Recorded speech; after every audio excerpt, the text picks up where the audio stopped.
Judge Hammer 1-1 fight。Round one 第一回合，雙方已經開始搏拳啦。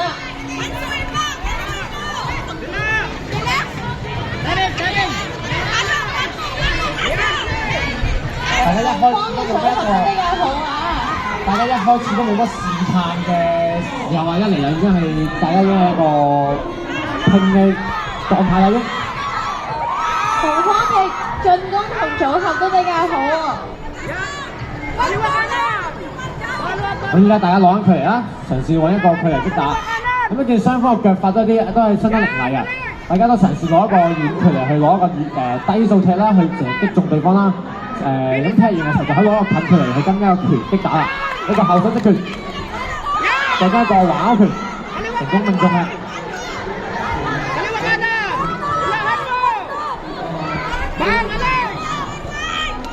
一個又低數過嚟呢樣，紅方又有少褪住去打啦，嘗試攞一個遠距離，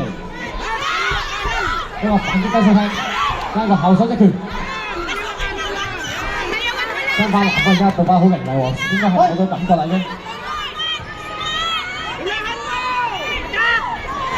一個褪後避開，將一個後手擊拳係反擊啊，嘗試攞一個遠嘅低數踢。逼近，南方慢有少少逼近啊，令到紅方冇咁容易可以避開到咁啲。30 seconds left， 遠距離，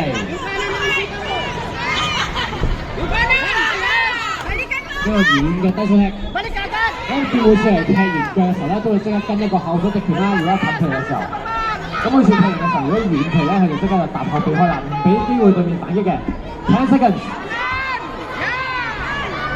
紅方嘅進攻都比較好啊，紅方不停咁一個低數嘅頭攻擊，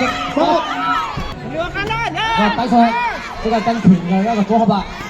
再一次有機會，後手擊拳，呢下應該係牛拳嚟嘅，並唔係一個打跌啊。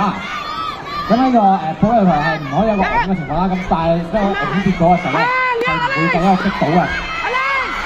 後手擊拳，好似有少少暈地嘅狀態，紅方啱中啦，後手擊拳下一個反擊就好啲啦。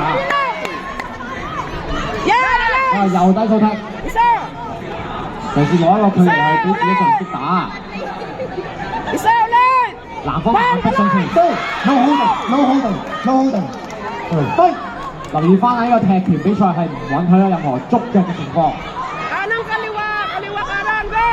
低數踢跟後手擊拳。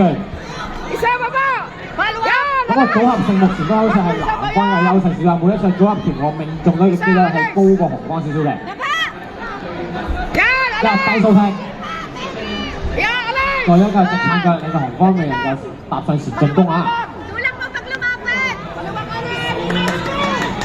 大家攞一個遠距離，嘗試去攞一個距離擊打，低數踢，跟後手擊拳。fight。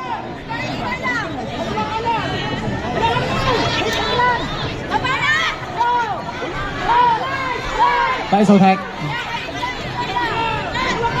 ，30 seconds left， 比賽仲有30秒。fight。南方想起腳啊，但係俾紅方踏後避開咗啊，咁啊攞唔到個攻出嚟。紅方去搶攻啊，追上前啦，直接攞一個近距離。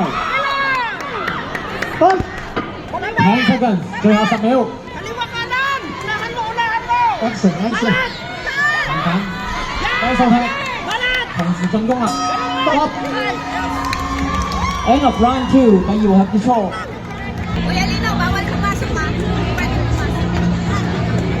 Here's the result. Judge 1, red corner 19, blue corner 20. Judge 2, red corner 20, blue corner 19. Judge 3, red corner 20, blue corner 19. So the winner is the red corner. Congratulations to the red corner. 恭喜晒紅方選手。Congratulations to the red corner. The player who in the ring was also very strong. Let's give an applause to our players. 呢個時候有請我哋兩位先生網我哋嘅大會攝影師嚟翻張相先。It's photo time.